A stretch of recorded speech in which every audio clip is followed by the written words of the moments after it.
Welcome to Walker Talks. I'm Lacey Smith with the Walker County Chamber of Commerce, joined today by Wendy Ingram with the City of LaFayette. Wendy, how are you? I'm doing great. It's been a busy time lately. It is busy. It is busy. You guys are doing something, I feel like, every week pretty much in LaFayette, bringing people to the area. Now, for those of our viewers who are listening or watching on YouTube, tell them what exactly your position is with the Downtown Development Authority. I'm called the Downtown Development Authority Director and also the Main Street Manager. So this is a position that I never knew even existed. I have retired from education a couple of years ago, and I saw this event planning position is what it basically looked like. I was like, yeah, I can plan parties in downtown, but it's so much more than that. It's economic development. It's about building relationships with our community, with each other, with our businesses.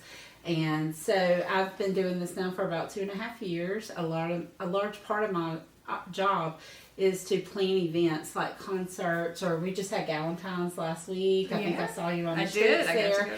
It was a great time, and just get to do activities in our downtown that bring people to the streets so that they can put their faces in our places. So right there in downtown, the Galentine's event probably had about 350 people. I don't know. Do you have a guess? I would think maybe even more. It was pretty well attended from what I saw. Yeah. I got to meet some businesses, some of the ones who participate in the farmers market too. Absolutely. Got to meet her. Yeah. The one thing I love about that is a lot of our businesses try to tie in with other businesses who don't have a brick and mortar store.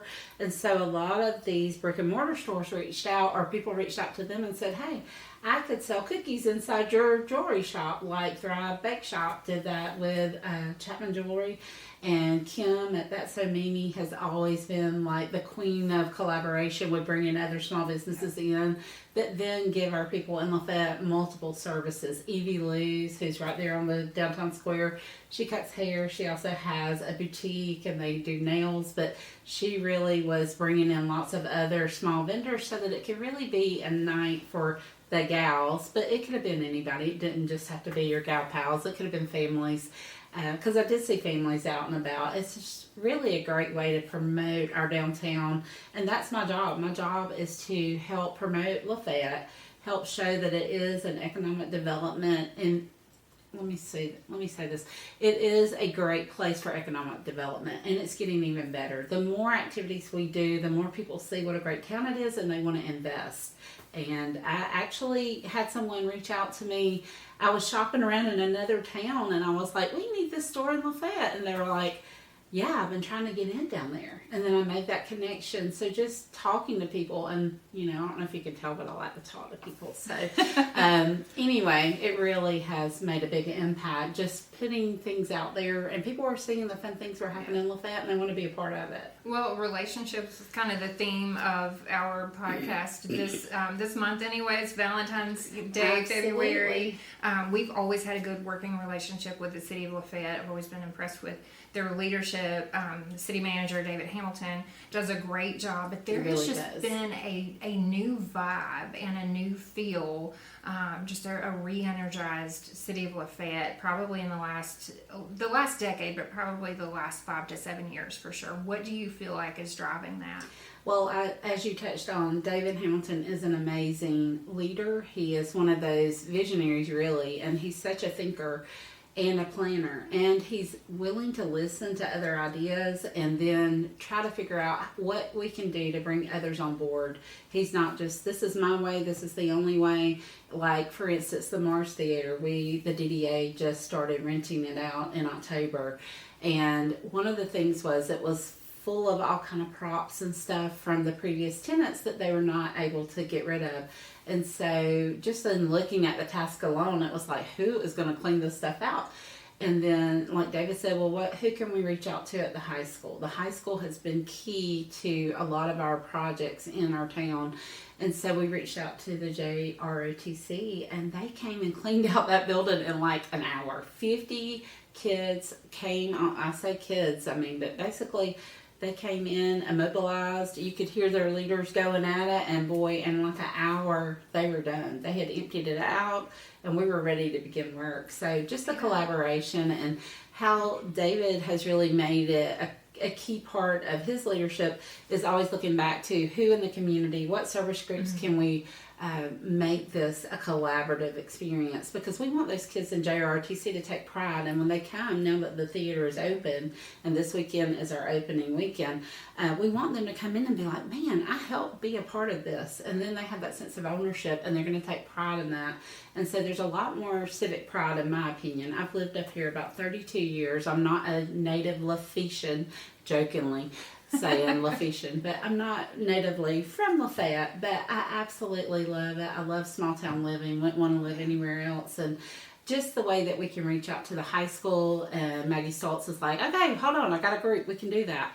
We need t-shirts printed for our Earth Day experience. Hey, we've got FBLA right here that can print them up for you. So, and then as a former educator, I'm always going to try to reach out to our community schools and think, how can we do something for them? How can they benefit and learn, and how can they help grow their civic pride? So our DDA, our Downtown Development Authority Board, is a member. We have 7 members in it, and they are truly invested. They come from different walks of life, and they really bring a lot of experience to the table. So they are the big drivers of activity that's happening in downtown as well. So our city leadership, but also our membership of the DDA and our volunteers on that board. I don't know if people realize that. They're volunteering their time. They're the people that are out there at concerts where they're introducing ourselves every time and just trying to make sure we make Lafayette a place where people want to shop, live, work, play, all of the above. So. There's so many different things I want to touch on.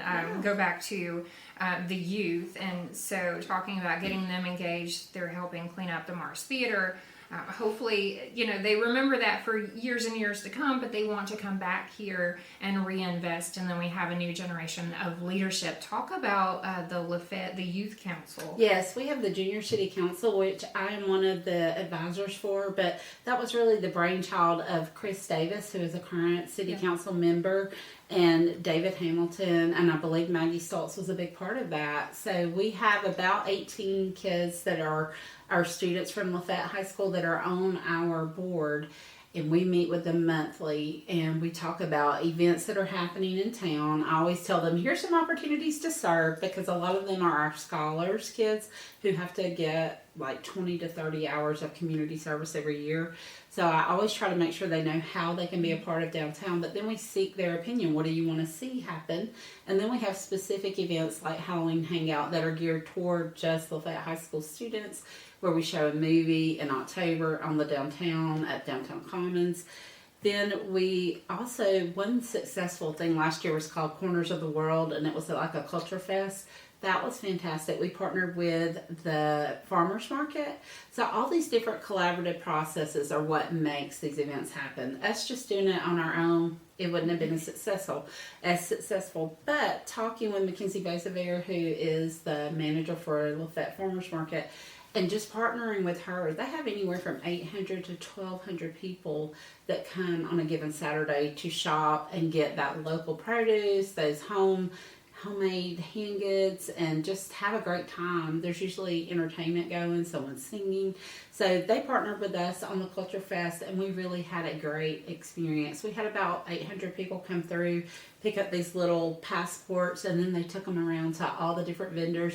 The vendors were dressed up like a country, either where their family descended from or where they were from, or they just loved that country. And so we had little flags that they placed, and then we had some different foods that were there that were amazing. So Chalada was there, and she had several Thai, I can't remember what their rice is, but it's amazing. And she sold out quickly. So she's just done a great job. And just Roper was a huge part of that too. So we're building and bringing in business partners like Roper. They were like, what can we do? How can we help? We have a diverse workforce, and we would love to be a part of that. And that was a really great experience for me to see how invested Roper is in our community. So all these relationships, all these collaborations, and I think the Chamber really has done a great job I never realized as a principal all the ways that I could have been utilizing the chamber, whereas now I see it. And it's really helped me get to know a lot of different people. And as I'm working with my downtown merchants, I'm thinking about the people that I've met through the chamber and how can we bring them on board or bring them into downtown to just make the experience that we're having in downtown more meaningful for everybody that comes on that particular night, whether it's a concert or Galentine's or anything, trivia night, you know. The chamber's really been a big part of me getting to meet a lot of people from different walks of life and then trying to tie us all back together and bring them downtown because my focus is downtown. Well, I love that you mentioned Roper because one thing that we are concerned about, we always want to make sure there's a good quality of life. So that's one of the first things that businesses who are looking to come to an area, they want to know, hey, if my employees are here, if we move our business here, or if we build a new facility here, you know, what can our families do on the weekend? Where can they go? And I don't know of a weekend, a single week that you guys don't have something going on.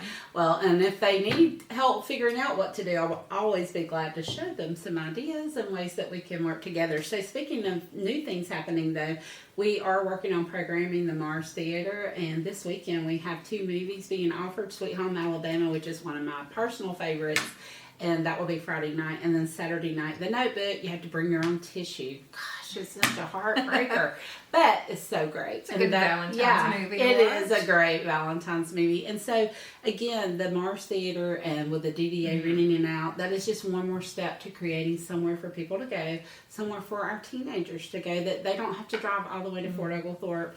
And another way to promote the businesses in that downtown Mars Theater district, we also have a new gallery upstairs in the Mars. That's a private business that is run by Boyd and Holly Green. And Boyd is a local artist. They both graduated from LaFayette High School, and they want to be a part of the community. And there's some beautiful work there. And it's just great to see this facility being revitalized, being used, whereas it's kind of sat dormant for about 2 years. And so we're excited to have that open back up for the communities. And so having that Morris Theater District as a part of your downtown footprint too, for those who are listening who might not have been there for a while, or maybe they haven't ventured out to that side of Lafayette in a good bit, tell them what they can expect, the other businesses they can expect to find there. Absolutely. We just had a new business open up called Queen City Scoops, and they have, I think she told me, 44 Hershey's flavors of ice cream. So they'll be making milkshakes, banana splits, and ice cream, cones, cups, all of that. And Patty Smith is her name. She's fantastic. She has another business in a town close by, and she's like, hey, I want to get into Lafayette. And she's ready. So it's great. They did a soft opening last week with Galentine's, and I'm going to tell you, I did a little bit of the tasting. That would be my favorite part. I think it was delicious. It was so good. So when you're in the Mars Theater District, it's like as soon as you step on the streets, you're going to smell barbecue, and it is the best barbecue on the planet. We it's don't amazing. just say that. I mean, he's got the awards to back it up. He has all the awards to back it up for sure. And so you can have Wardlaw's Lucky IQ Barbecue.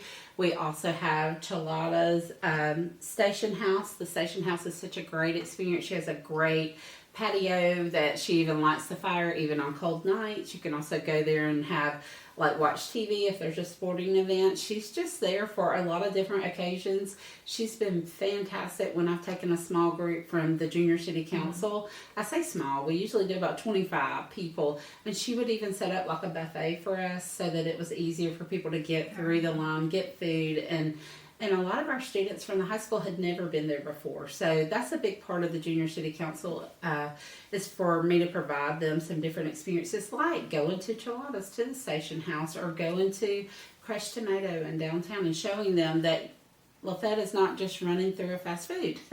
There's lots of other places and things to do in downtown. But I'm telling you, I've been working at the Mars a good bit, and every time I step out on the streets, I'm like, is it Thursday yet?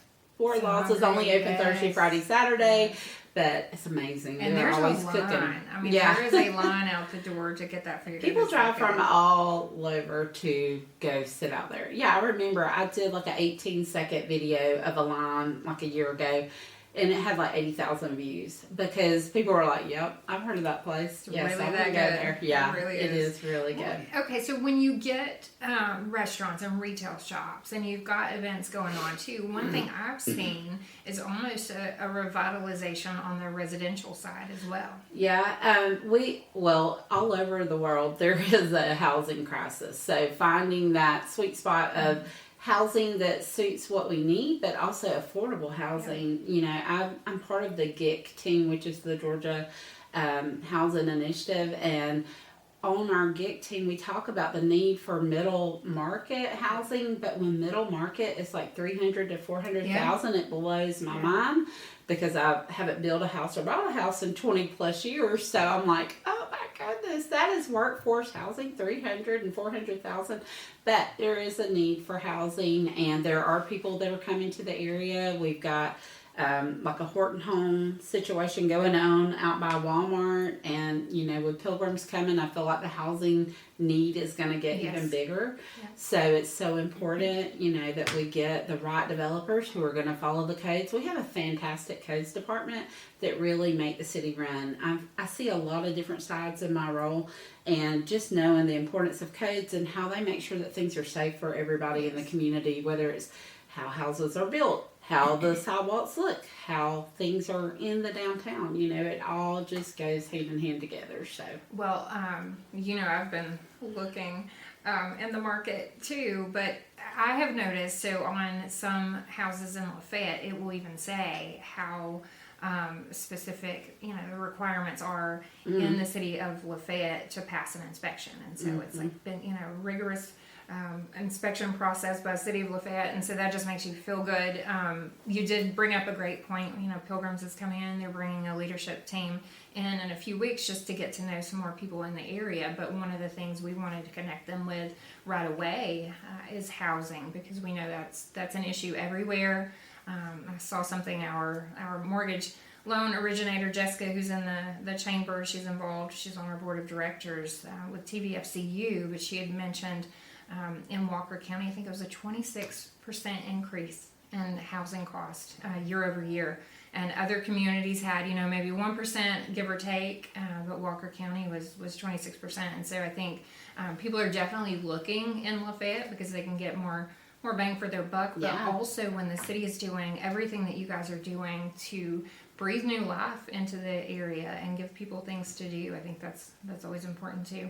Absolutely. And I think it's important to say that codes is not the bad guy. They're really just trying to protect the citizens. They're trying to protect what you're investing your money in. And I know sometimes they can get a bad rap because they're like, no, that's not the code. You got to fix it. But that is ultimately for everybody's safety. So it makes a big impact. When you're living there and you're purchasing that home, you want it to have some rigorous testing and some good eyes on it for sure. Absolutely. So you've talked about the farmers market coming up. You guys have also started meeting again. You pretty much meet year round for a honeybee festival.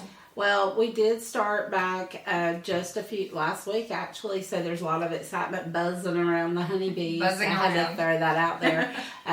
But a lot of people may not realize that the honeybee is ultimately ran by volunteers. There are paid employees that are part of that because public safety is a huge component.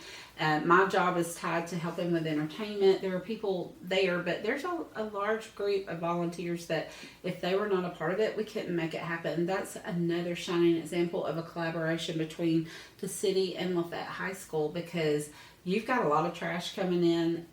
About 60,000 people will be there that day. You've got to dispose of trash immediately. Otherwise, you're going to have trash all over town.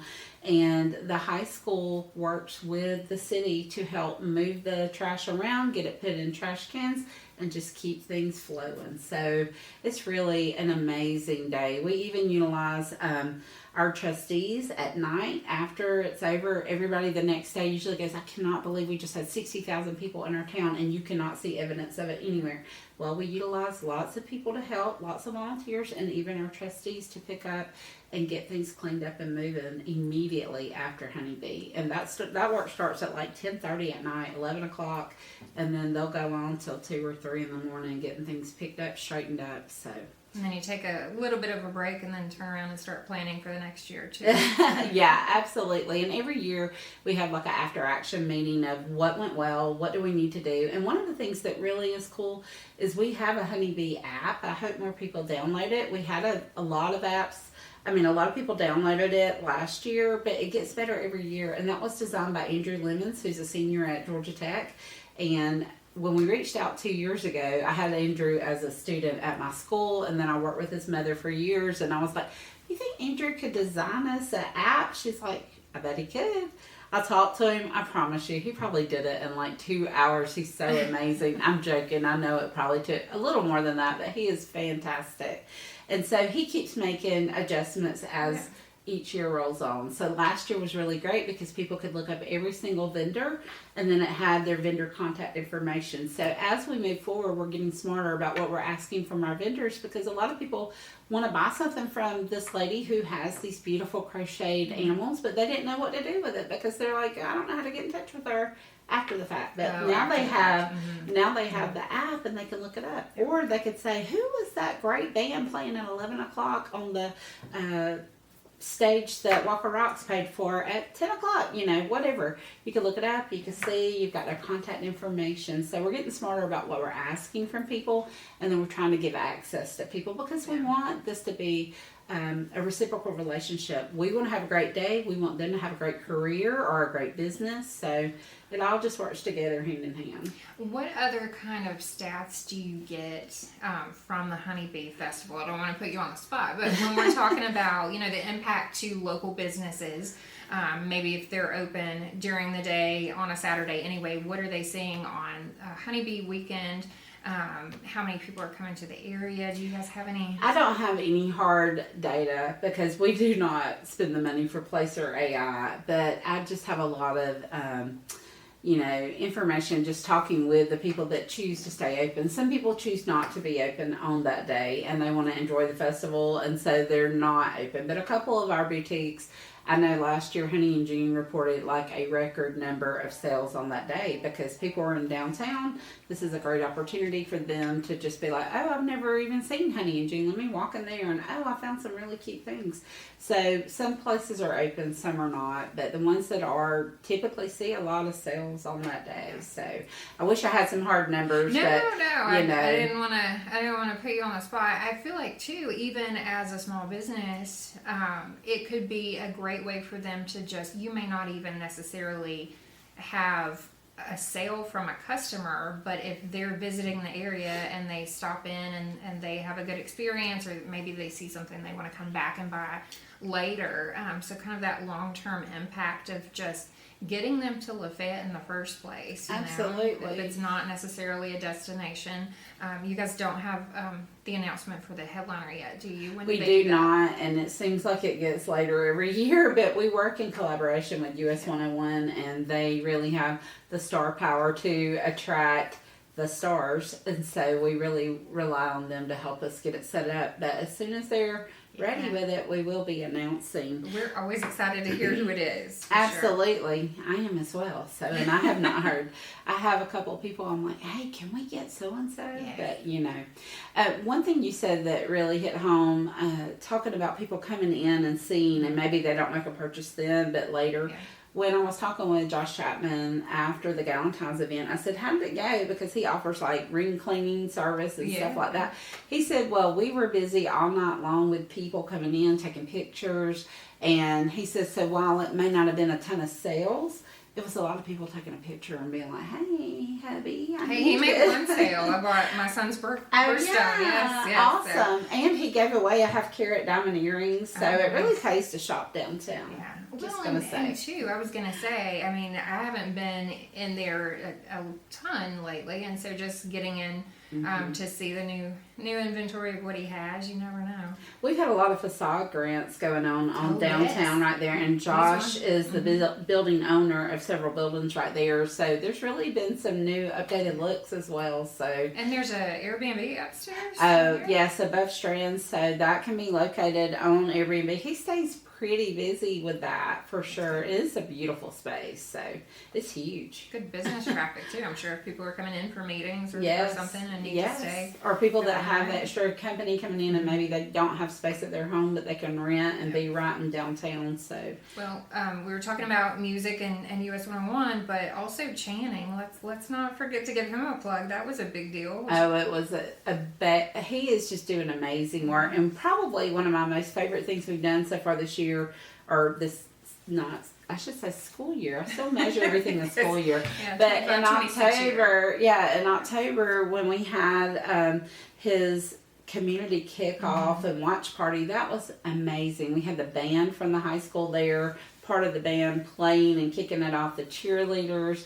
Then we had 5 or 6 local musicians singing Channing songs and then mixed in with some of their songs acoustically. And we had the fire going at Downtown Commons. It was just a beautiful night. We had a coffee cart, and there were a lot of people there celebrating Channing and just kicking it off for the road. And then, of course, he did so very well on the road. He did not win it all, but he went all the way through. I believe he was, second? I mean, he did great to the finals. Mm-hmm. And then, that, of course, he's been pretty phenomenal for years. But this just brought him to the forefront because he's been writing songs for people that have been making millions of dollars for a long time. A song for Luke Combs. Yes, he's written a lot of songs, and he's probably been in the background a lot. Yeah. This really put his foot forward. He's amazing, and he's a great human too. His kids are wonderful as well, and his wife. They're just a sweet little family, and they love their town. I just love, being able to sit and watch a show on CBS on a Sunday night and they're saying LaFayette. I know it, right? Something to see. Well, tell me what's new, what's to come for the city of LaFayette. What are some things you guys are working on? I know you always have seasonal events. Now that Valentine's Day is almost coming on, what's next? Well, we'll have a Catch the Leprechaun. This will be our 2nd annual running 5K event that Ringgold Telephone Company really is a huge sponsor. They're our sole sponsor, actually, for the event. And it's just a lot of fun. There'll be a guy dressed up as a leprechaun. And if you catch him, you get a prize. So that's going to be, I believe, March the 14th. So right before St. Patrick's Day. That's coming up. Again, like I said, we've got movies at Mars. We'll be scheduling more events at Mars Theater. We will also have Georgia Cities Week. I try to make sure that we are promoting our town. Our mayor will get out and read some books and do some activities around at different schools. And then we will have our community cleanup, which is the city and the junior city council. And anybody can volunteer for that. That will be, I believe, the 19th, that Saturday. Then the next week we kick off with our farmers market. So your mayor is probably one of my all-time favorite people. He is precious. It is, especially in my role, having any kind of event where we're welcoming a new business to town and coming to Lafayette. I never have to wonder. If he's going to show up, if he can't, he always sends somebody in his place. But he's just such a good ambassador of the overall community. Yes, he is such a people person, and he is just amazing. And to know him from the mayor perspective is one thing. To know him with how he impacted my own child's life. My oldest had him. My youngest did not have him. I also taught at least I believe 2 of his sons were on my team, and they're just amazing people. Teresa's a great mayor's wife, and she's always willing to help me out with things as well. So he really loves Lafayette. He grew up in Lafayette. He's got some great stories to tell, and he's just a great human. So to have somebody like that that's willing to put back into our community, it really makes an impact. Well, Wendy, thank you so much for joining us and for telling us a little bit about what's going on in Lafayette. If they want more information, where can they go? Well, they can go to our Facebook page, Downtown Lafayette, and they can click on there and send a message. I'm one of a few people that help moderate the page, and you can always go to mycityoflafayette.com, which is our website for the city. You can go to the site that says Main Street or Downtown Development Authority. Has all my contact information. We'd love to have more people doing business in downtown. Thank you. All right, until next time, guys, tune in to another edition of Walker Talks. I'm Lacey Smith.